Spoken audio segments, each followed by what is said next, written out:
Dr. Robert Smith lived a privileged life in apartheid-era South Africa. He had attended Oxford on a Rhodes Scholarship before returning to South Africa to earn a PhD in economics from the University of Stellenbosch. He held a senior position at Santam International, a corporation used as a front to defy international sanctions against South Africa. At the age of 34, he became the youngest ever Deputy Secretary of Finance in South Africa's Treasury Department, and he went on to become the country's ambassador to the International Monetary Fund in Washington, D.C. In 1977, Dr. Smith, whose main residence was in Pretoria, rented a home in the town of Springs so that he could run to be elected the area's Member of Parliament. Had he been elected, he was expected to be given a high-level position within the National Party government, potentially finance minister. The Whites' only election was scheduled for November 30, 1977. Smith was expected to make an easy victory. Just after 6 p.m. on the night of November 22nd, Smith's wife Jean Cora was driven to the Holman Springs by the family's driver, Daniel Shabalala. Daniel made himself dinner while Mrs. Smith watched television. She walked Daniel out of the house just before 7 and locked the door behind him. Shortly thereafter, she called her husband's receptionist to ask if he was still in his campaign office, because guests had arrived to speak with him. Dr. Smith drove away from his office just before 8 p.m. At 7 a.m. the next morning, Daniel Shabalala discovered the bodies of both Jean Cora and Robert Smith. They had both been shot multiple times and stabbed. The phrase "Rao Tem" had been written across the kitchen cabinets in red spray paint. Dr. Smith's briefcase was missing. Based on the autopsies and the locations where the bodies were discovered, police were able to theorize what happened the night of the murders. Mrs. Smith died several hours before her husband and was discovered near the phone. Based on the locations of her injuries, it appears that after she hung up the phone with her husband's receptionist, she turned around and was shot, holding her hand up to her face before she fell. Dr. Smith was shot as he entered the home around 9 p.m., once to incapacitate him and then twice to the head. Mrs. Smith had been stabbed 14 times post-mortem with a stiletto knife, which was then thrust into her husband's back. It has been theorized that the stab wounds were inflicted and the odd words written some 2 hours after Dr. and Mrs. Smith were shot.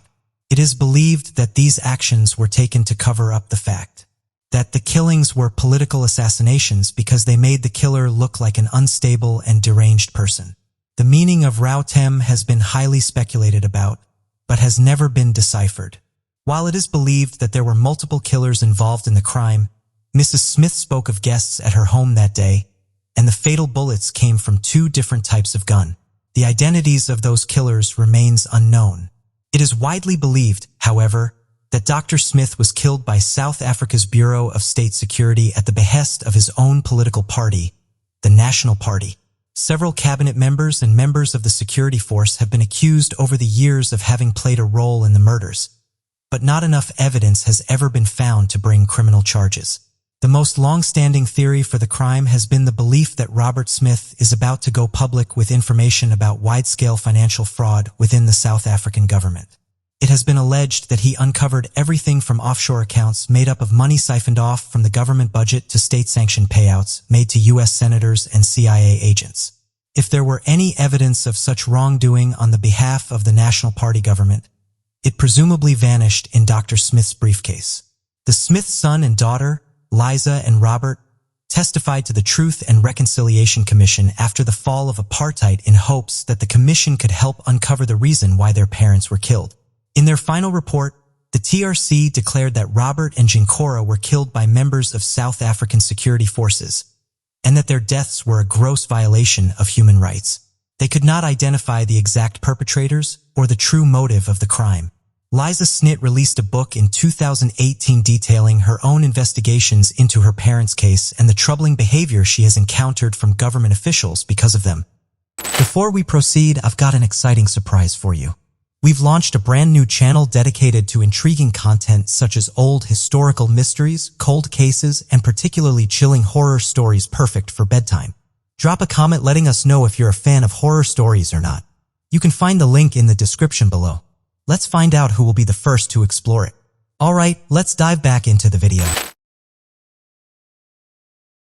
Jane Marie Pritchard loved the outdoors since her childhood, which was spent on her parents' 38-acre farm in Maryland. She was close with her family, but also strongly independent, driving across the country alone after she finished college.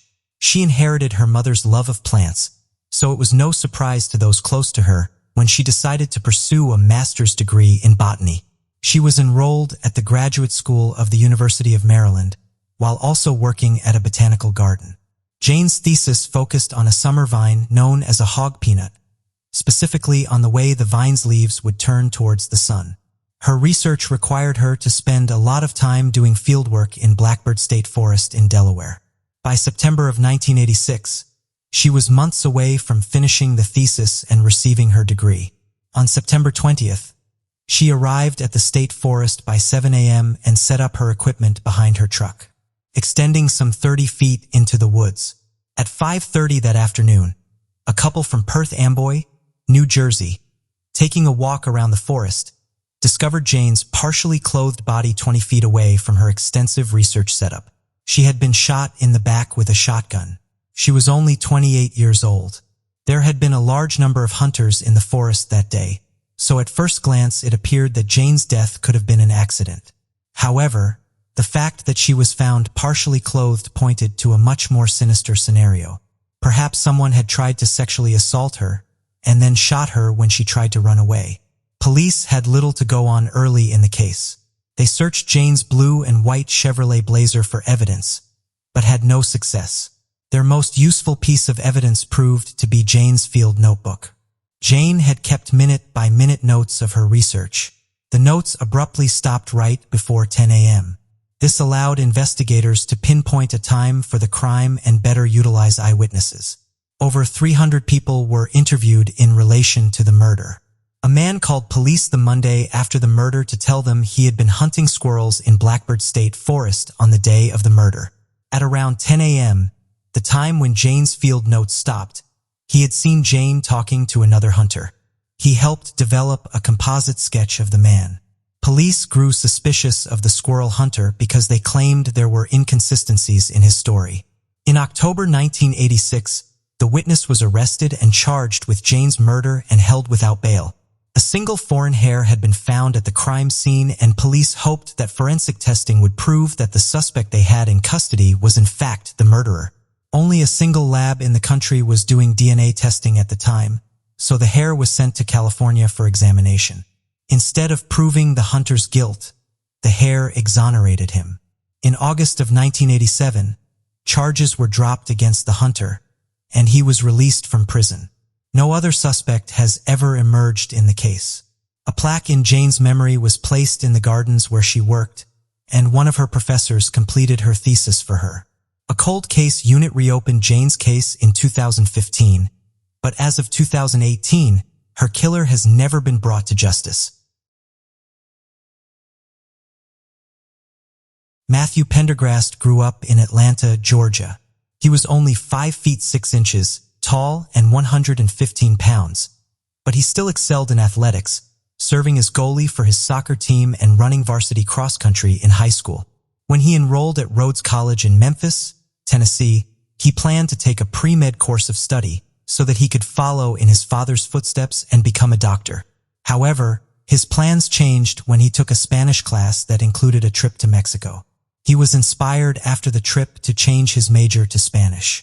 His plans further changed after he spent 2 summers volunteering with orphans in the Dominican Republic. His new life goal was to start his own foundation to better the lives of orphans. He planned to move back to Atlanta after he graduated to work at a nonprofit to learn the business side of such a venture. On Friday, December 1st, 2000, Matt was just 2 weeks away from graduation. He had plans to go on a cruise with the family of a friend of his after they finished school, before he and his friend would become roommates back in Atlanta. Matthew had been up late the night before, in part because he had acted in a play as part of a course, and in part because he was working on a final paper. He had spoken with his friend Gio sometime between 1:30 and 2 o'clock a.m. about how best to outline the paper. Around 7:30 a.m., Matt left Gio a message that everything was fine and that he would talk to him later. Matt had a Spanish class that morning at 9 a.m. in a building just a short distance away from the room he rented. However, his landlord heard him leaving between 7:30 and 8. The following afternoon, Matt's mother Mary Ellen received a phone call from a man asking for Matt.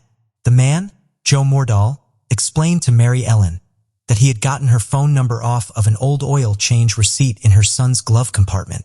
Matt's Toyota 4Runner was parked off of a private road on a levee in a private duck hunting preserve in Lawn Oak County, Arkansas, roughly 2 hours west of Memphis. Joe had not seen the vehicle when he had begun hunting at 10 a.m. the day before, but when he was back on the road at 2 p.m., he had seen it and left a note asking its owner to remove it from his property. When the car was still there after a day had passed, he began to investigate. The car was unlocked, and the keys were in the ignition.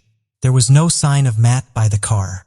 In a subsequent search of the area, Matt's clothes, a shirt, jeans, socks, and shoes were found a short distance away. The clothes were found folded neatly in a pile, a detail his mother finds suspicious. Matthew is notoriously sloppy, so if he had discarded his clothes, they probably would have just been tossed aside, she argues. To her, the pile of clothes suggests that the scene was staged by someone else. The other major piece of evidence that raised concerns were Matt's journals, which were found inside his backpack in the 4Runner. They contained various writings and poems about nature, death, immortality, and a group of silver elves. On the surface, these entries seemed to indicate an unknown problem in Matt's life. He was at the right age to start showing signs of schizophrenia or want to start experimenting with drugs, either of which could have produced hallucinations that may have led him to wander into the woods. There are two facts that lead those close to Matt to dismiss the idea that these journals were significant in Matt's disappearance. The first was the fact that Matt was very creative and liked to write, and the second was the existence of an actual group known as the Silver Elves. The Silver Elves identified as actual elves, and their online presence at the time promoted a variety of mystical and esoteric views. Matt played an online multiplayer video game through a website that had some links to this group, so it is conceivable that he found the Silver Elves website and was simply working through some of their themes in his writing. One entry in particular, however, is still concerning, even with this context. Matt writes about the cold mud in the woods, lying down in icy water and feeling his blood turn into ice crystals. Matt's vehicle was found near the Bayou Meadow, a large waterway whose waters were rushing near the site in question. Divers did not find anything in their search of the bayou. However, trained dogs were able to pick up Matt's scent going from the pile of clothes left behind to the edge of the water. They could not pick up his scent leading from the car to the clothes.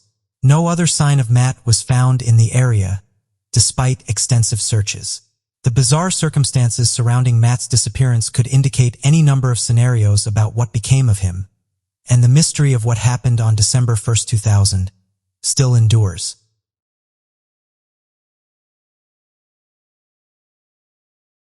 Carolyn Wasi was just 14 years old in 1954, but lived an edgier life than most young women her age. She bleached her hair and wore heavy makeup, and wore clothes considered short and tight for the 1950s. Carolyn was spirited and gutsy, always looking for new sources of excitement and fun. She was a member of the Drapes, a rockabilly gang in the vein of the Pink Ladies, or T-Birds, from the musical Grease. The Drapes stayed out late and committed petty crimes, but were really only dangerous in that they rebelled against the standards of how quote-unquote respectable young people were supposed to behave at the time. Most of the trouble Carolyn would get into would be considered par for the course of navigating adolescence today. While she lived a very adult lifestyle, she would never have the chance to actually enter into adulthood. Carolyn told her parents she was going to meet her friend Peggy and then go to the local elementary school to register for dance classes. Carolyn was wearing a tight pink shirt, a black patterned skirt, and a black denim jacket. Her hair was in curlers, covered by a scarf. Her outfit seemed out of place for an elementary school, and a quick errand hardly seemed like it would require curling her hair. While her parents suspected Carolyn was not being truthful with her plans for the evening, they let her leave their house on Mardell Avenue in Baltimore at 6:15 p.m. When Carolyn did not return within a few hours, her parents began to worry. They were used to Carolyn's rebellious behavior, but it was not like her to stay out all night. They began to search the neighborhood for her and discover that she had not made it to Peggy's home or to the elementary school. No one would know where Carolyn was until 7 a.m. the following morning. A train engineer on an express train running from Harrisburg to Baltimore noticed something on the tracks at the head of the train, near the Belvedere Bridge, roughly 8 miles from Carolyn's home.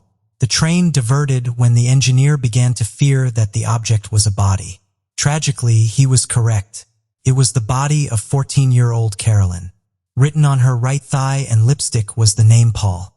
When she was found, Carolyn was missing her shoes and skirt, but her autopsy revealed that she had not been sexually assaulted. It also determined that the cause of her death was a skull fracture. She had not been killed where she was found, and police theorized that she had been thrown onto the tracks from the bridge, in hopes that passing trains would damage the body enough to hamper the eventual murder investigation. The site of the actual murder was quickly determined when some of Carolyn's clothing, covered in blood, was found in a lot near her home. Police were not able to ascertain the significance of the name written on Carolyn's body or why someone would have taken the time to write it on her in the first place. Police quickly had 2 male suspects in the case, but neither of them was named Paul. The first was a man Carolyn had just testified against in court in a sexual assault trial, but he was able to provide an alibi for 11 p.m. on the 8th, the time at which the medical examiner believed Carolyn had been killed. The second suspect was a man named Ralph Garrett. Garrett was a 45-year-old married man. He lived close to Carolyn's home. A witness reported seeing him talking to Carolyn the night of the murder. The same day he was announced as a formal suspect in the case. Garrett committed suicide. He hung himself with a belt across the street from the lot where Carolyn had been killed. Police did not believe that Garrett's suicide had anything to do with the case. Garrett's mother had passed away recently, so they argued that the timing of his death was purely coincidental. Carolyn's killer, as well as the purpose of the writing on her body, remain unknown.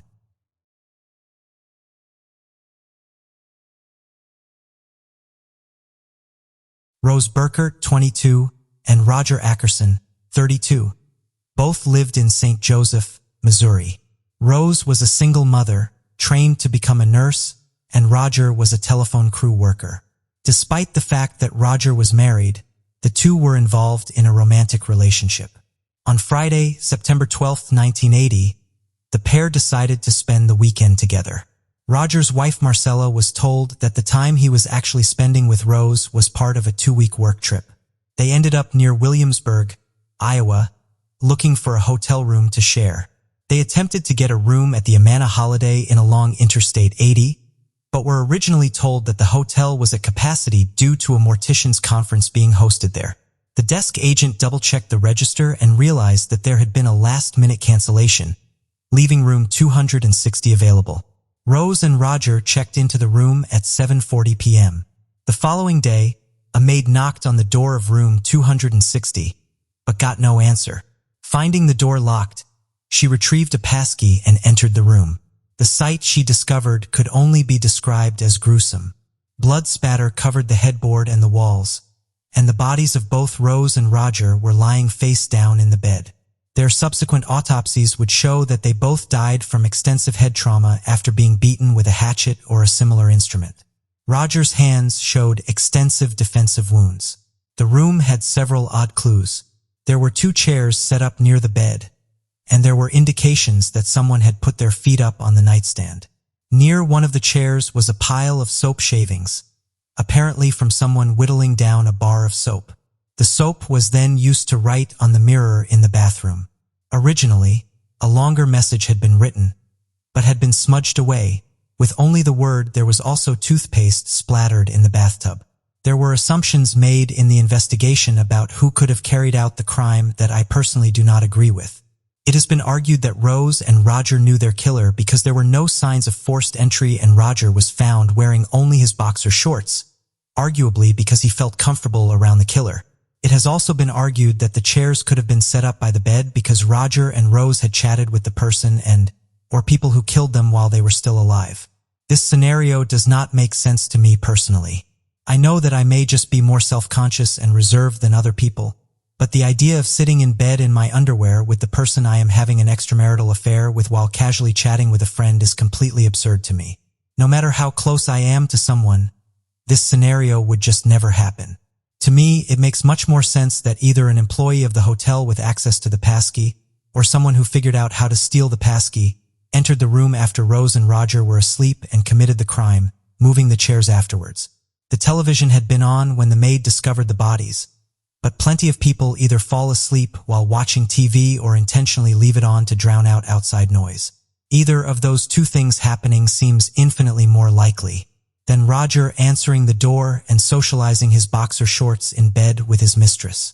There have been attempts made to link this crime to similar killings in other parts of the country, but no solid connection has ever been made. To me, this may be due in part to the inexperience of the killer.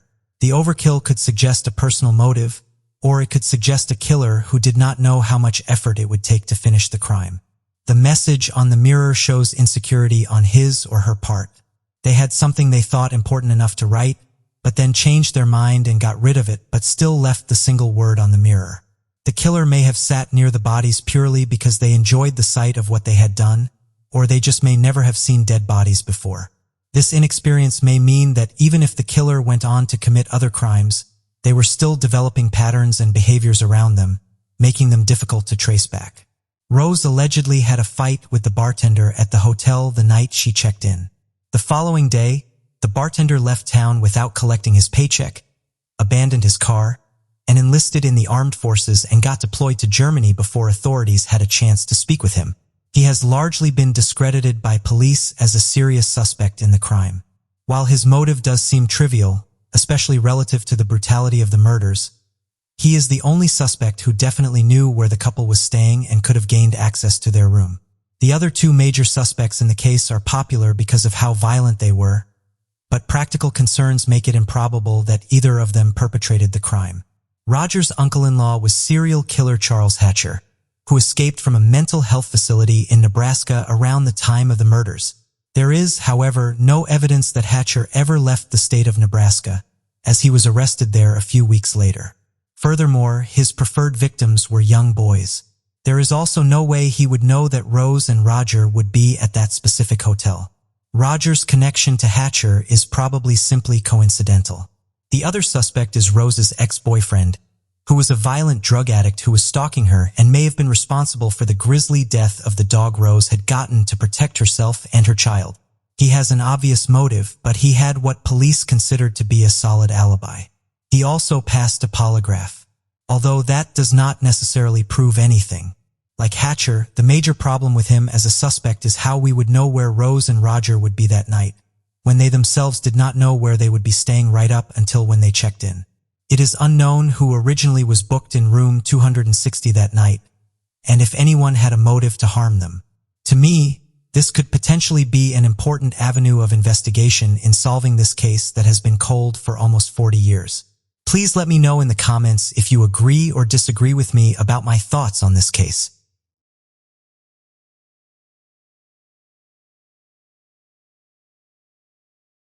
Terry Pettit was a bit of a wild child. She had strong opinions and often dragged her friends into trouble in the name of adventure.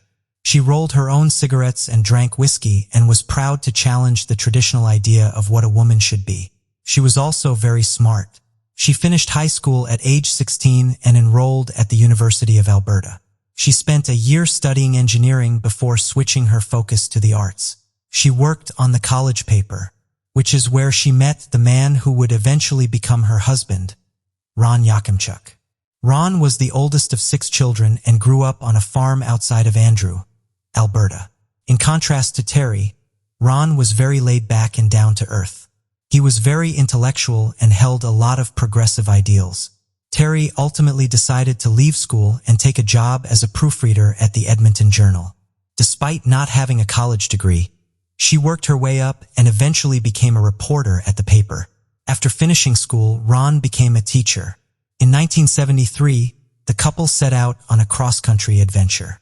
The couple had plans to attend a wedding in Montreal and decided to keep on driving east afterwards, hoping to find new jobs somewhere in the maritime region of Canada's east coast.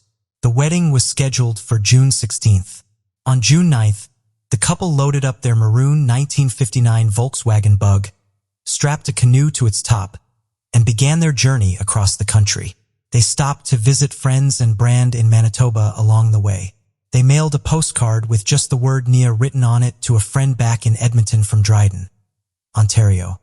It is believed that the message was meant to tease the friend, who did not believe that the couple's beat-up car would make it as far as Ontario that quickly. He had bet Terry $50 that they would not make it that far that fast, and the postcard was presumably meant to be proof that they had succeeded so that she could collect on the bet. This postcard will be the last anyone ever heard of Terry and Ron. The couple never arrived at the wedding, and neither they nor their car has ever been located. Their bank accounts have remained untouched. The two seem to vanish into thin air, somewhere between Dryden and Montreal. There were few leads to follow early in the investigation because authorities were not even sure where the couple had gone missing. In November 2007, the Edmonton Journal, Terry's old employer, ran a story about the case and a new witness came forward. Vivian McCrory claims that she saw the couple along with another unknown man, broken down on the side of Highway 69 just outside of Parry Sound, Ontario, in July of 1973. She says she remembered the maroon Volkswagen with an Alberta license plate after all that time had passed because her husband had to slam on his brakes and swerve to avoid hitting it as it was still partially in the southbound lane. According to Vivian, the hood of the car was up as though someone was working on the engine. A small blonde woman and a man about the same height as her were standing by the front of the car, and another man was standing closer to the ditch on the side of the road. She initially thought the man and the woman by the car were the couple, because they were standing so close to each other. However, Ron was significantly taller than his wife. It is possible then that this unknown man was standing so close to Terry because he was trying to intimidate her. None of the three people at the scene so much as acknowledged the McCrory's car as it narrowly avoided hitting them. Vivian says she called the police to tell them about the stalled vehicle, but they did not seem interested in the report. The major problem with Vivian's account is the timing. She is positive that she saw the car in July because she and her husband had waited to make their own cross-country drive until after the end of Klondike Days. Klondike Days, which today are known as K-Days, are a 10-day exhibition in Edmonton that takes place every year. They always end on the last Sunday in July. If it were Terry and Ron that Vivian saw, that means that their plans had somehow drastically changed and they had been driving around Ontario for over a month. Terry's parents have both passed away.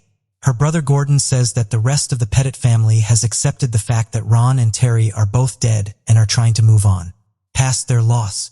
The Yakimchuk family, however, still hopes that they will someday find out exactly what happened to the couple. Ron's father hopes to one day win the lottery, not so that he can live a luxurious life, but so that he can hire a private detective to solve the case.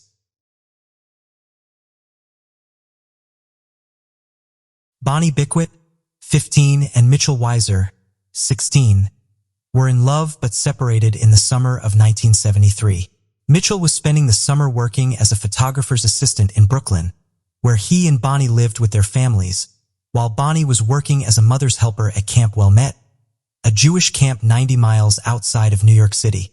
That July, Mitchell was planning to attend Summer Jam, a massive outdoor concert festival headlined by the Allman Brothers and the Grateful Dead that was being held in Watkins Glen, New York. He and his friend Larry purchased tickets with plans to travel to the concert together, but at the last minute, Larry's mother refused to allow him to go.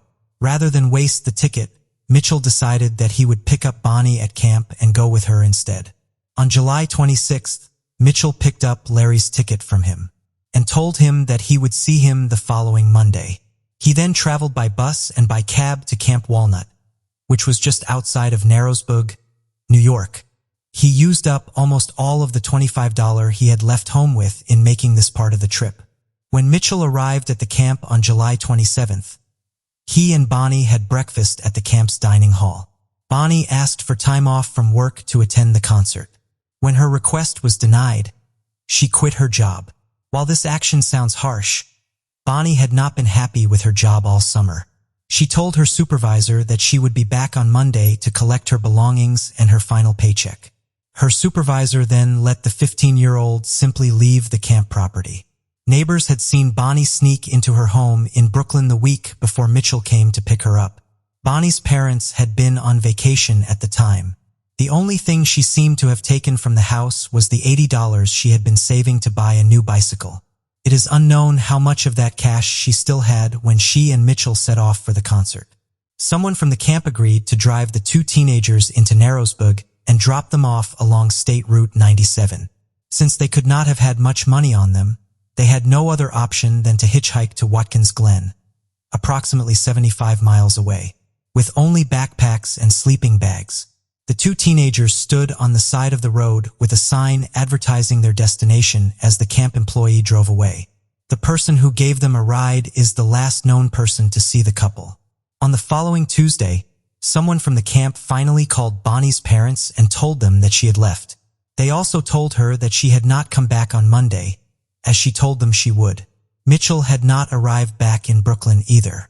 The two families first went to the New York City Police Department. Since Bonnie and Mitchell were residents of the city, the department was obligated to provide resources for law enforcement upstate. The families were dismissed by the police in Brooklyn.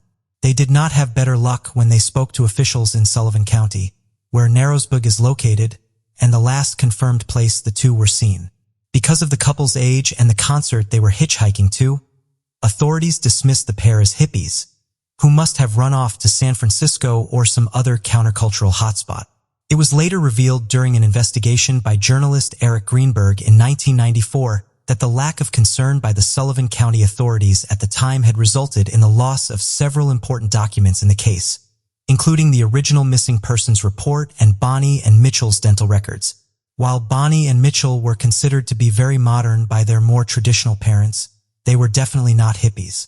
Their most controversial decision in the eyes of their parents appears to have been their choice to become vegetarians. Bonnie's mother did not like that she wore jeans and went without a bra. But these fashion choices do not mean that Bonnie would run away. Live some sort of vagabond lifestyle like authorities seem to believe. Bonnie and Mitchell attended John Dewey High School, an experimental school for the academically gifted. They were both very smart and involved at their school, and seemed very focused on excelling in their education, a very traditional pursuit. It is true that Bonnie and Mitchell were both dealing with their own stressors at the time they went missing, which some might argue would give them reason to run away. Bonnie was prone to crying fits over her father's health. Her father, Theodore, was suffering from a degenerative neurological condition that eventually left him unable to even leave his home. Mitchell had been hoping to go away for college after graduating high school, but his parents were unable to afford for him to do so, so he was set to attend Brooklyn College instead. While these issues would be difficult for teenagers to work through, they are not the sort of problems that would make them want to run away. Bonnie was worried about losing her father, so it does not make sense for her to cut herself off from him. Mitchell wanted the best education possible, so it does not make sense for someone so concerned about his college education to drop out of high school. The Wisers and the Bickwits both insist that running away was not something their children would do, and the circumstances of their lives seem to support their assertions. In February of 1974, with still no sign of their friends, students at John Dewey High held a Valentine's Day themed fundraiser to raise money to fund a search for the couple by Tracers Incorporated. The fundraiser was very successful, but the search was not. In 2000, the classes of 1974 and 1975 collected money to plant a tree and dedicate a plaque to Bonnie and Mitchell. The media coverage of the event, as well as Eric Greenberg's ongoing reporting of the case in the Jewish Week magazine, garnered more interest in the case and more cooperation from investigators at the state and local level. In 2000, Bonnie and Mitchell's case was featured on MSNBC. The show prompted a new witness, Alan Smith, to come forward. Smith told police that he had attended the Summer Jam in 1973 and hitched a ride to start making his way back home the day after the concert. In an orange Volkswagen bus with a Pennsylvania license plate. He claims that Bonnie and Mitchell were also getting a ride in the van. Smith says that he and the driver were both very high at the time, but Bonnie and Mitchell were not. The group stopped off by a large river to cool off, although Smith does not remember which one. Smith says that he heard Bonnie scream from the river, and when he turned around, Mitchell jumped in to try to help her. The two teenagers were then pulled downriver by a strong current and disappeared from his view around Bend. Smith and the driver then got back in the van, but did not report the accident. Authorities deemed Smith's stories credible, even though he could not identify the couple in pictures. They checked with coroners' offices up and down the two major rivers in the area, but none of them had any record of unidentified remains matching Bonnie and Mitchell's descriptions. A forensic expert Mitchell's older sister consulted told her that if Smith's story were true, the couple's remains should have been discovered. Both the Bickwitt and the Weiser families have remained active in Bonnie and Mitchell's case over the past 40-plus years. Their extensive efforts have evolved from newspaper ads and mailing campaigns in the 1970s to media inquiries and a website in more recent years. In spite of their dedication, they still are without answers. And the young couple's mysterious disappearance. Before we proceed, I've got an exciting surprise for you. We've launched a brand new channel dedicated to intriguing content such as old historical mysteries, cold cases, and particularly chilling horror stories perfect for bedtime. Drop a comment letting us know if you're a fan of horror stories or not. You can find the link in the description below. Let's find out who will be the first to explore it. Alright, let's dive back into the video. William and Margaret Patterson were living a privileged life in 1957. The couple had moved to El Paso, Texas from Dallas in 1940 and built up a successful business, the Patterson Photo Supply Company. William also owned a share in a boat business. The couple lived in a nice home on Piedmont Avenue, drove a Cadillac, and owned property in Mexico. In early March, the Pattersons had another couple over to their home for dinner. Cecil Ward and his wife had a nice meal with the Pattersons, and afterwards, Cecil and William went out to the garage to put a coat of acrylic on a boat that William had been building. The following day, William and Margaret stopped in at Cecil's business, the Ward Auto Clinic, to say hello. A few days later, on Wednesday, March 6th, Cecil Ward came into work to find the Pattersons' Cadillac parked in the driveway of the auto clinic. Later in the day, a man named Doyle Kirkland came in and told Cecil Ward to service the Cadillac and repair a problem with its steering wheel. Doyle Kirkland was a manager at Duffy Photo Service, a rival business of Patterson Photo Supply. He was, in spite of this, still a friend of William Patterson. Cecil asked Doyle why he was arranging for service for the Pattersons' Cadillac. Doyle told him that the Pattersons had left for a small vacation. This immediately bothered Cecil Ward. The Pattersons had not mentioned a vacation to Cecil or his wife at dinner or the following day at the auto clinic. William Patterson had even made plans with Cecil for later that same week. There was no indication that the Pattersons had plans to leave town. Doyle Kirkland continued to be involved in the Pattersons' affairs that week. On Friday the 8th, Cecil called Patterson Photo Supply about having his electric sander returned. He had left it in the garage of the Patterson home and needed it back because one of his employees needed it to complete a job. It was brought into the Ward Auto Clinic by Doyle Kirkland. Doyle claimed to have seen it in the Patterson garage on the night of March 5th while he was helping William work on the boat. The Pattersons still being in El Paso on the 5th is confirmed by the last known sighting of them by anyone other than Doyle. That evening, their neighbor, Jerry Cash, went to the Patterson home to drop off some boxes of Girl Scout cookies. She says that Margaret seemed upset and that William seemed bothered by having company in the house, so she did not stay very long. A new layer of mystery was added to the situation on March 15th. That day, the Pattersons' accountant, Herbert Roth, received a telegram with instructions about the Pattersons' estate. Roth was to serve as the business manager for Patterson Photo Supply. He was instructed to rent out the Patterson family home for at least 9 months and sell a mobile home William and Margaret owned to help with the expenses of the business. Roth was also told to hire someone to manage the photo supply business in William's absence. That person was supposed to be Doyle Kirkland. The telegram had been called into the Western Union office in Dallas. It had been signed W.H. Patterson. William's middle name was Durrell, so if he did send the telegram, either he forgot his own initials or the Western Union worker made a mistake. Since the telegram had been called in, there is no handwritten original to examine. Herbert Roth followed the instructions in the telegram and had the house prepared for renters. The state of the house did not seem to indicate that the Pattersons had knowingly left home for an extended period of time. The home was in disarray, but the couple's clothes and valuables were still there. There were dinner dishes still in the sink. The Pattersons had clothes, including an expensive fur coat, still at the cleaners, and none of the utilities had been turned off. They continued to receive the newspaper. In spite of all this, the house was still rented out. The final straw that resulted in the police being called about the couple's disappearance came in November, in the form of a cat. The Pattersons' 9-year-old orange tabby cat, Tommy, turned back up at the Patterson home and was discovered by the people renting it. Tommy was thin and ragged and had clearly not been taken care of for some time. Margaret had loved Tommy dearly and had treated him like her child. There was even a rumor that she went so far as to feed her beloved pet caviar. When the Pattersons traveled, they always boarded Tommy so that he would be well cared for in their absence.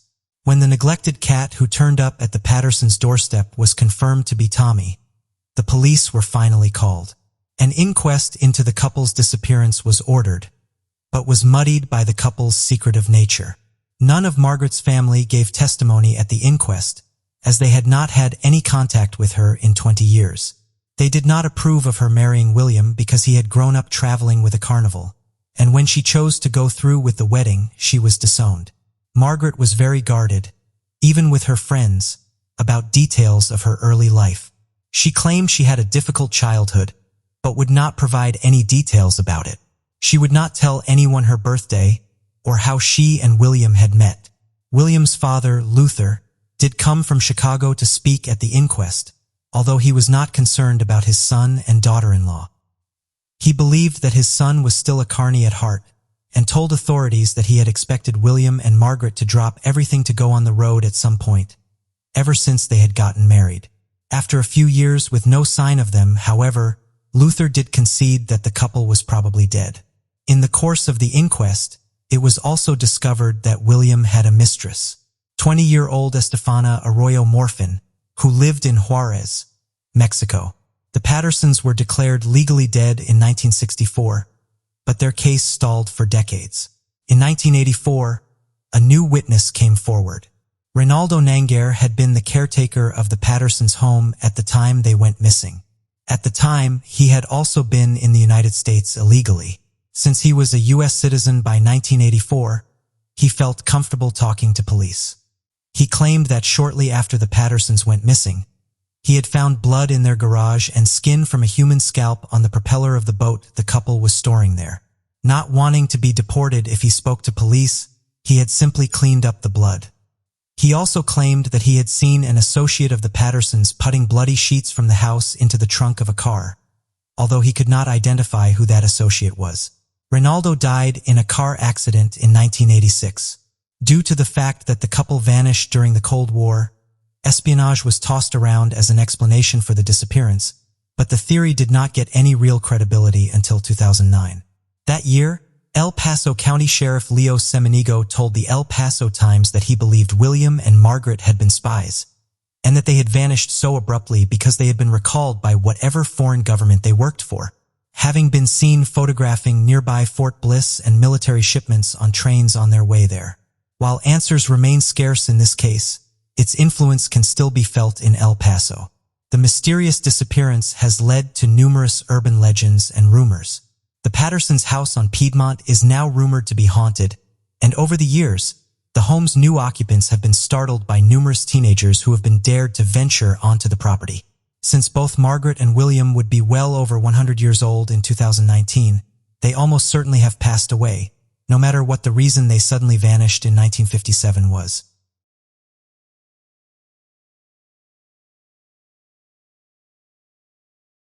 Bernard Rosins lived in Wolf Lake, Minnesota with his wife, Peggy Parmenter, and their 8-year-old son Brian in 1976. Peggy had first come back to Wolf Lake from North Dakota in 1974 to take care of her ailing mother. Bernard moved there a year later after Peggy's mother passed away. The family lived in the home that Peggy's mother originally owned and had spent a great deal of time remodeling the property. The couple was not very social, and their neighbors knew very little about them. While Peggy did use a babysitter for her son, that babysitter described her as being very protective of Brian. Wolf Creek was a small town though, so people were able to take note of the couple's comings and goings to some degree. On April 3, 1976, the couple was seen at the grocery store. At around 4 p.m. the same day, Bernard was seen doing work in his driveway. Just before midnight, a neighbor caught sight of something much more troubling at the couple's home. The house was on fire. The house was completely destroyed in the fire. In the ashes, authorities located the body of 8-year-old Brian. They also found the remains of the family's 2 dogs. They did not, however, find the remains of either Bernard or Peggy. According to the fire marshal, the couple escaped from the blaze.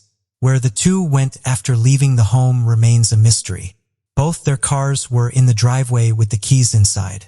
They never used their bank account, and they each had a paycheck waiting for them that they never picked up.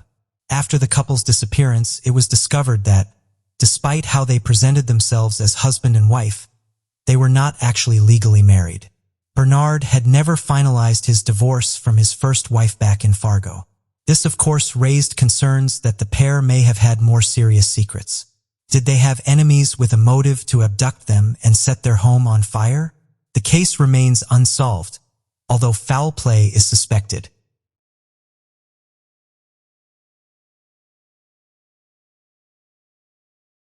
In 1998, 19-year-old Troy Cook was going through an important rite of passage, moving out of his family home.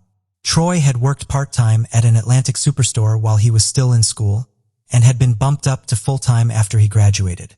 While he did not plan to make this position his long-term career, it did provide him with enough income to allow him to begin looking for his first apartment. That May, he moved out of his parents' home in rural Kemptown, Nova Scotia, to an apartment in Truro, the larger town where he worked. He shared a modest 2-bedroom apartment with one of his co-workers that was within walking distance of the store where they worked.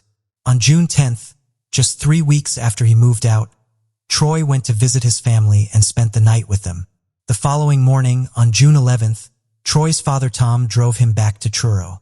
On the way, the two confirmed their plans to meet for dinner the following night. Tom dropped Troy off outside of his apartment, but did not wait to see Troy go because he was in a hurry to drop off his car for service and get to work. Approximately a half-hour later, the Atlantic superstore, where Troy worked, received a phone call. Troy, or someone claiming to be him, told his supervisor that he would not be able to make it in for his shift later that day. The call was strange enough in that Troy was not one to call out of work. While he made enough to pay his bills, he could not afford to miss too many shifts. Troy's supervisor was reasonably sure that it was Troy on the phone, but could not be positive because he did sound strange. As such, it could have been someone other than Troy making the call, or Troy was making the call under duress. When Troy did not show up at the restaurant to meet his family for dinner on June 12th, the day after he was last seen, his father began calling Troy's work and several of his friends to try to find him. When he could not locate his son, he contacted authorities to report Troy missing. The mysterious phone call to the Atlantic superstore got even stranger when the call was traced. Authorities determined that it had been made from a phone booth outside of a Tim Hortons in Bible Hill, Nova Scotia. Bible Hill is a suburb of Truro, one that Troy and his father had to drive past on their way to Troy's apartment on the morning of the 11th.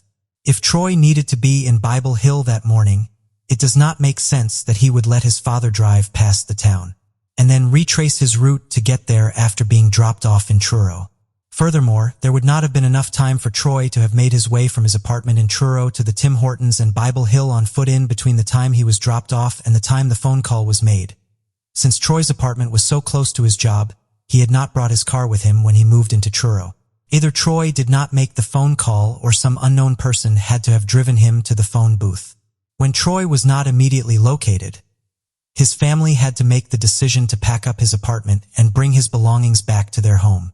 Tom Cook saw Troy's roommate at the Atlantic superstore where he had worked with Troy and told him about these plans. The roommate asked that Tom leave him Troy's 2 guitars, claiming that is what Troy would have wanted. Troy had only been missing for 2 weeks at the time of this conversation. Tom did not agree to the insensitive and, quite frankly, suspicious request. Tom Cook has spent the 20 years since Troy vanished dedicated to finding his son. He plastered the Truro area with flyers immediately after Troy went missing, and even had one posted in his car so that people could learn about Troy's case wherever he drove. He continues to actively seek out media interviews to keep Troy's case in the public eye. The only real break he has taken from his work came in the spring of 2016, when he had to have surgery and treatment for a brain tumor. The stress and heartbreak of Troy's disappearance ultimately caused Tom and Troy's mother to divorce. In interviews, Tom has also shared his concern that his focus on Troy has negatively impacted his younger son, Mike. While Mike is not as public of a figure as his father, he has been active in the search for his older brother. He set up a Facebook group in hopes that spreading awareness about Troy's case will eventually bring answers for his family.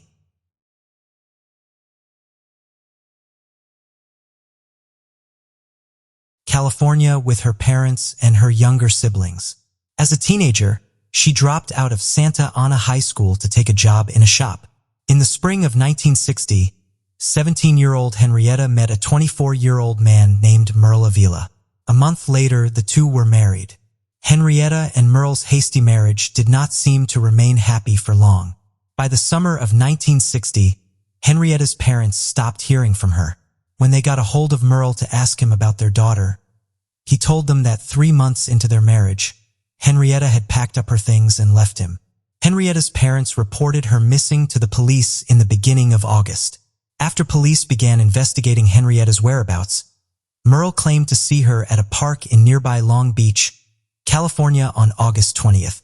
A week later, on August 27th, Henrietta's mother received a collect phone call from a woman claiming to be Henrietta. Her mother said that she would accept the charges for the call, but the woman on the other end of the line hung up the phone before Henrietta's mother could actually speak with her. Police would eventually trace the call to San Francisco. That same day, the Cruz family received a telegram. It was signed Henrietta. It said that she was fine and had gotten a job, but did not want to come back to her husband. Police learned that the telegram had been called in from a payphone in San Francisco. The woman who called it in had provided a fake address. An even stranger event occurred over a year after Henrietta went missing. Just before Christmas of 1961, Henrietta's father went outside to get in his car and drive to work. On the trunk of the car were undergarments that had belonged to Henrietta, as well as a belt. There was no other sign of Henrietta or whoever dropped these items off at the home. The fact that all of these instances of supposed contact with Henrietta stopped short of actual interaction with her is concerning. Why would Henrietta call her mother, but not actually speak with her? It is also suspicious that none of these communications from someone claiming to be Henrietta came until after her parents realized she was gone and contacted the police. It appears as though Henrietta met with foul play, and the person responsible attempted to create the illusion that Henrietta was alive, but living in San Francisco to keep the police from seriously investigating the case. Since Merle was the last person who saw Henrietta, and he knew that the police were looking for her, it is hard not to be suspicious of his account of how Henrietta left their home. Henrietta's parents appear to have accepted the possibility that she had been killed. They hired a private investigator and offered a reward in Henrietta's case. However, the newspaper ads they ran asking for information were asking for help in locating Henrietta's remains, not discovering where she was living. Merle remarried in 1962, but there is no record of him legally divorcing Henrietta or having her declared dead. He and his second wife remain married until his death in 2012. Henrietta's case remains open with the Santa Ana police.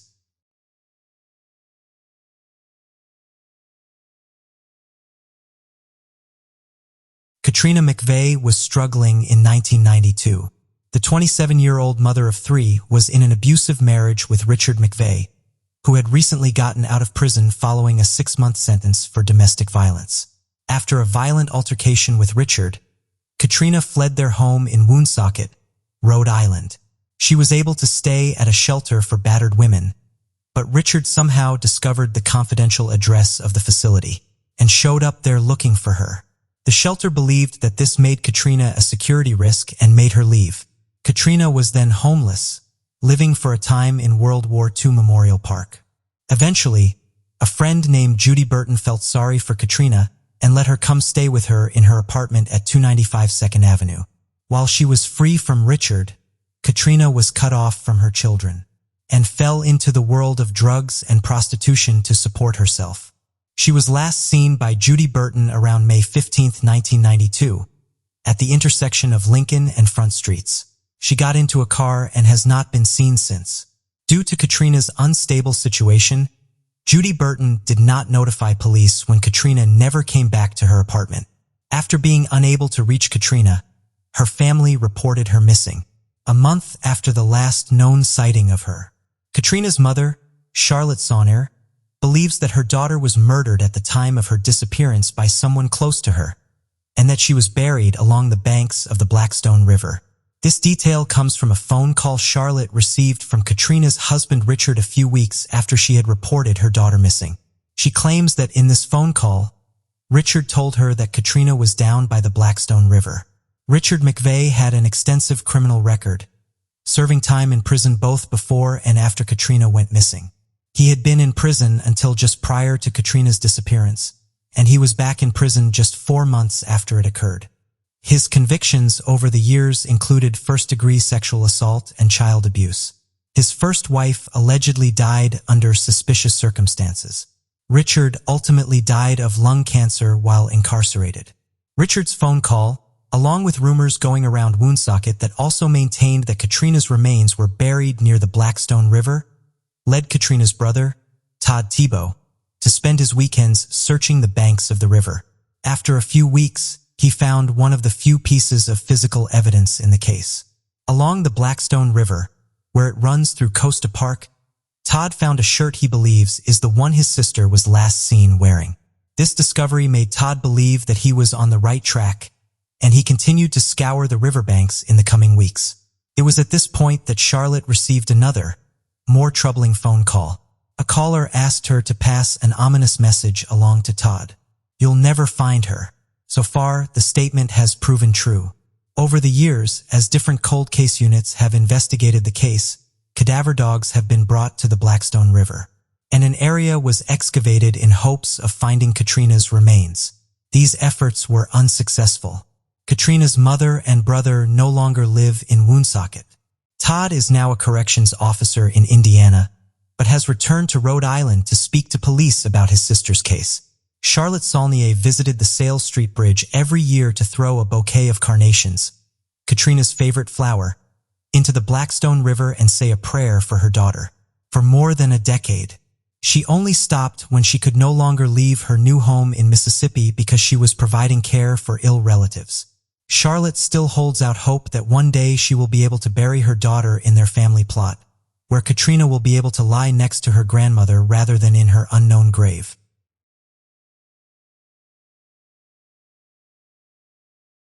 Kiara Kohls of Chicago, Illinois was achieving a lot in 2018. The 26-year-old letter carrier bought a car, moved into a new apartment, and was expecting her first child. Becoming a mother seemed like a natural step for Kiara, who was fiercely protective of her nieces and nephews. In addition to her job with the Postal Service, the highly motivated Kiara also drove her left to make extra money to finance her goals. On Monday, October 1st, Kiara had a doctor's appointment and heard her baby's heartbeat for the first time. Kiara's mother, Karen Phillips, spoke to her daughter on the phone every day. When she spoke to Kiara that day, Kiara was crying tears of joy over hearing the baby's heartbeat. On October 3rd, however, despite Karen's numerous calls, Kiara never picked up the phone, which was highly unusual. On October 4th, Karen's calls started going straight to voicemail. Kiara's frequent social media postings had also suddenly stopped. At that point, Karen went to Kiara's home and saw that her car was parked on the street. She then called police to come do a welfare check. Kiara's purse and phone were found left in her car, but her keys and wallet were missing. The decreasing temperatures in Chicago at the time also added another source of concern for Kiara's health. Kiara had severe asthma, made worse by cold temperatures, and her inhaler had been left behind. Kiara's disappearance was investigated by both the Chicago Police Department and the United States Postal Inspection Service, as Kiara worked for the Postal Service. The Postal Inspection Service offered a $25,000 reward for information and pledges from the community quickly raised the total amount of the reward to over $28,000. In the weeks after Kiara went missing, her father, Joseph Kohls, had his own round-the-clock investigation. He parked his car outside of Kiara's home and lived out of it, not wanting to miss any potential sign of her, and making himself available for people to bring him leads to follow in the case. The first major clue in the investigation came in the form of surveillance footage from a camera one of Kiara's neighbors had outside their home. The footage shows Kiara dressed in her postal service uniform, apparently walking from her car to her apartment, but then turning around instead of going up to the door. She then walks past her car, crosses the street, and walks out of frame. The video was released shortly after Kiara's disappearance and has been a source of a lot of confusion and disagreement. The Postal Inspection Service did not immediately share the Chicago Police Department's belief that it was actually Kiara in the video because several other postal workers also lived in the same neighborhood. There was also some initial confusion on when exactly the footage was taken and when some of the last known communications from Kiara occurred. At Kiara's job, workers were not allowed to call out of work the day of their shift. Rather, they had to call out the night before. Kiara called out of work on the night of October 2nd, but for her shift on October 3rd. According to the timestamp seen in some of the footage, Kiara is seen in it just before noon on Wednesday, which was October 3rd. When Kiara's family found her cell phone in her car, they began trying to gain access to it so that they could see if Kiara had actually been the person who called out for a shift, but it is unclear if they were successful or if authorities were able to verify it through phone records. By the end of October, with still no sign of Kiara, the Chicago Police Department announced that they suspected she had met with foul play. Area postal workers and the greater Chicago community continue to hold rallies to keep Kiara's story in the news and organize searches for her. Kiara's family remains dedicated to finding her, despite the frustrating lack of answers so far in her case.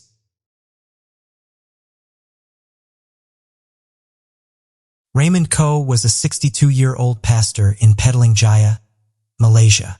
He was the founder of Harapan Community, a non-profit organization that reached out to the poor, to single mothers, and to those affected by HIV. The organization also ran a reading center that tutored students and gave English lessons to adults. On February 13, 2017, Pastor Koh left his home to go see a friend, before attending a full day of meetings. That day, Pastor Koh's wife Susanna did not keep her cell phone with her. Later in the day, when she finally looked at it, she had multiple missed calls from people asking where her husband was. He had missed several important meetings, which was highly out of character for the dedicated and punctual pastor. After consulting with a friend who was a lawyer, Mrs. Koh filed a missing persons report with police that night. She was questioned for more than 5 hours and experienced what she has described as traumatic. The missing persons report was quickly tied in with other reports that had been filed that day.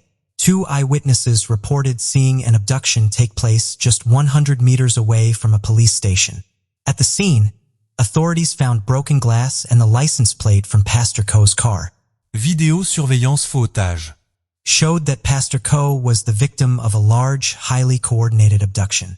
At least 3 black SUVs, 2 light-colored cars, and 2 motorbikes formed the caravan that carried out the abduction.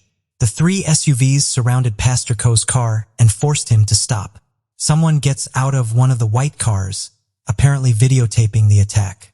The pastor's car is largely obscured by a tree in the footage. But there appears to be a struggle, and the pastor may have rammed his car into one of the SUVs in an attempt to flee. A hatchback vehicle happens upon the scene and is ordered to reverse back down the road, away from the other vehicles. It is chased down the road by one of the people on a motorbike. All of the vehicles, including Pastor Koh's, are then driven away. The entire incident took approximately 40 seconds. Pastor Koh has not been seen since, and his car has never been located. The individual responsible for the abduction must have been surveilling Koh and followed him from his home, as he would not have normally been on the road he was abducted on. On the morning of February 13th, Pastor Koh diverted from his normal routine to drive to a friend's house to surprise him. The pastor wanted to give his friend some belacan, a Malaysian shrimp paste, to take with him to Indonesia. If his abductors had simply decided to lie in wait along the pastor's normal route, They would not have been able to abduct him that day because he did not take it. Pastor Kohls' family offered a reward in the case. The reward was originally a modest one, but they were eventually able to gather enough funds to increase the amount tenfold, bringing it to the equivalent of over $20,000 in U.S. currency. 2 weeks after the abduction, Pastor Kohls' son, Jonathan, filed a second police report. This report was made on the suspicion that, in light of the lack of a ransom demand and the length of time Pastor Kohls had been missing, he must have been murdered. At the end of March, Harapan community had to close its reading center. Pastor Kohls was considered to be the spiritual center of the facility, but he was also the main solicitor of donations for it. Without his advocacy, the center had quickly run out of funding. The main motive suspected in Pastor Kohls' abduction is religion. As a Christian, Pastor Kohls was in a religious minority in Malaysia. Malaysia is a multi-ethnic country where numerous religions are practiced, but 60% of its population practices Islam, which is recognized as the state's official religion. While different religions are allowed to be practiced in Malaysia, attempting to convert Muslims to these religions is illegal in most Malaysian states. In 2011, Pastor Kohls alleged in a press release that on August 3rd of that year, the Selangor Islamic Religious Department raided a fundraiser his non-profit hosted in a church on suspicions that the event was trying to convert Muslims to Christianity. The department denied these claims in November 2017 during the inquest into Pastor Kohls' abduction. Pastor Kohls received a death threat through the mail after the raid, and Harapan community had to move their offices. Pastor Kohls was not the only social activist to go missing around this time in Malaysia. 3 of his friends, who were also active in social causes, had also gone missing. Pastor Joshua Hilmi and his wife Ruth, as well as activist Omri Chamat, who founded the charity Peerless Hope, all went missing in November 2016. The rash of disappearances caught the attention of the Human Rights Commission of Malaysia, who opened their own inquiry into the disappearances. At the end of 2017, most of the testimony heard was critical of the police and their lack of progress in their own investigations. The inquiry was forced to come to a halt on January 17, 2018, when police made an arrest in the kidnapping of Pastor Kohls. While an arrest in the case seems promising on the surface, in this situation, it actually hampered the investigation. Under Malaysian law, the Human Rights Commission has to cease any inquiry it is making into a case when court proceedings begin against a suspect in that case. The man arrested, 31-year-old Lam Chang Nam, was a part-time Uber driver. In March of 2017, he had been arrested for trying to extort money from Pastor Kohls in exchange for the pastor's release. Police cleared him of any actual involvement in the kidnapping, saying he had solely been trying to take advantage of the case to make money. The arrest sparked outcry amongst the groups who had been advocating for all of the missing social activists, who suspected that the arrest was made purely to halt the human rights inquiry that was publicly embarrassing the police. The inquiry was reopened in May of 2018 when a panel determined that the subject of the was not the same as a subject of the court case after hearing arguments from both the police and lawyers for the Kohls family. The inquiry being reopened caused a whistleblower to come forward with new accusations against the police. Police Sergeant Shamsiani Mohammed Dud initially approached Omri Chamatha's wife, Noriati, by Malaysia's Special Branch with the full knowledge of the Inspector General of the police. The motive for Pastor Kohls' abduction was his alleged proselytizing of Muslims, something Pastor Kohls' family has always denied he ever engaged in. However, the day before he was due to testify at the inquiry, Dowd filed a police report saying he had never made these statements. The Human Rights Commission's inquiry was finally completed in December 2018. On February 13, 2019, Pastor Kohls' wife Susanna appealed to Malaysia's Prime Minister to order a new investigation. Despite the amount of time since her husband was abducted, Susanna still holds out hope that her husband is not dead, but being held somewhere against his will and will in time be released back to his family.